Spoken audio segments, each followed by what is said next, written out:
एक बार की बात है, एक बार एक आश्रम में एक शिष्य रहता था जो कि अपने गुरु का बहुत ही ज्यादा आदर सम्मान करता था। गुरु भी अपने इस शिष्य से बहुत ही ज्यादा स्नेह करते थे, लेकिन वह शिष्य अपने अध्ययन के प्रति आलसी और स्वभाव से दीर्घसूत्री था। वह सदा स्वाध्याय से दूर भागने की कोशिश करता रहता था, आज के काम को कल के लिए छोड़ देता था। अब गुरु जी को भी काफी ज्यादा चिंता रहने लगी थी कि कहीं उनका ये शिष्य अपने जीवन संग्राम में पराजित न हो जाए। आलस्य में व्यक्ति को अकर्मण्य बनाने की पूरी समर्थता होती है। ऐसा व्यक्ति बिना परिश्रम के ही फल को उपभोग करने की कामना करता रहता है। वह शीघ्र निर्णय नहीं ले सकता और यदि ले भी लेता है तो उसे कार्यान्वित नहीं कर पाता है। यहाँ तक कि वह अपने पर्यावरण के प्रति भी सजग नहीं रहता है और न भाग्य द्वारा दिए गए सुअवसरों का लाभ उठा पाता है। एक दिन गुरुजी ने मन ही मन अपने शिष्य के कल्याण के लिए एक योजना बनाई। इसलिए एक दिन एक काले पत्थर का एक टुकड़ा अपने शिष्य के हाथ में देते हुए गुरुजी ने कहा, मैं तुम्हें ये जादुई पत्थर का टुकड़ा 2 दिन के लिए देकर कहीं दूसरे गाँव में जा रहा हूँ। तुम जिस भी लोहे की वस्तु को इससे स्पर्श करोगे वो सोने में परिवर्तित हो जाएगी, पर याद रहे कि दूसरे दिन सूर्यास्त के बाद मैं इसे तुमसे वापस ले लूंगा। शिष्य इस सुअवसर को पाकर बहुत ही ज्यादा प्रसन्न हुआ, लेकिन आलसी होने के कारण उसने अपना पहला दिन ये कल्पना करते करते बिता दिया कि जब उसके पास बहुत सारा सोना होगा तब वह कितना प्रसन्न होगा।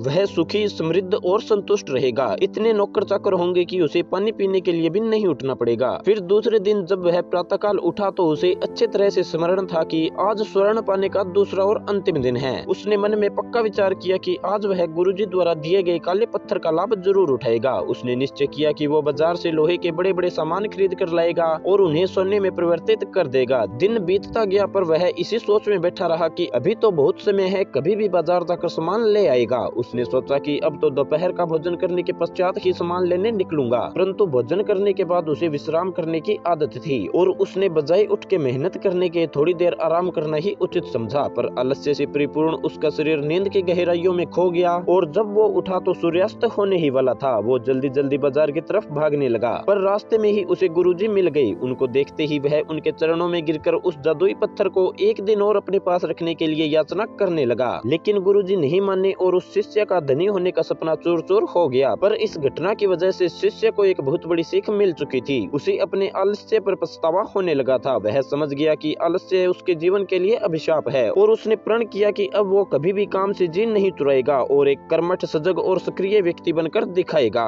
दोस्तों, ये कहानी हमें सिखाती है कि जीवन में हर किसी को एक से बढ़कर एक अवसर मिलते हैं, पर कई लोग इन्हें बस अपने आलस्य के कारण ही गंवा देते हैं। इसलिए अगर आप जिंदगी में सफल, सुखी, सौभाग्यशाली, धनी अथवा महान बनना चाहते हैं तो आलस्य और दीर्घसूत्रता को त्याग कर अपने अंदर विवेक, कष्ट साध्य श्रम और सतत जागरूकता जैसे गुणों को विकसित कीजिए। और जब कभी आपके मन में किसी आवश्यक काम को टालने का विचार आए तो आप स्वयं से एक प्रश्न कीजिए, आज ही क्यों नहीं।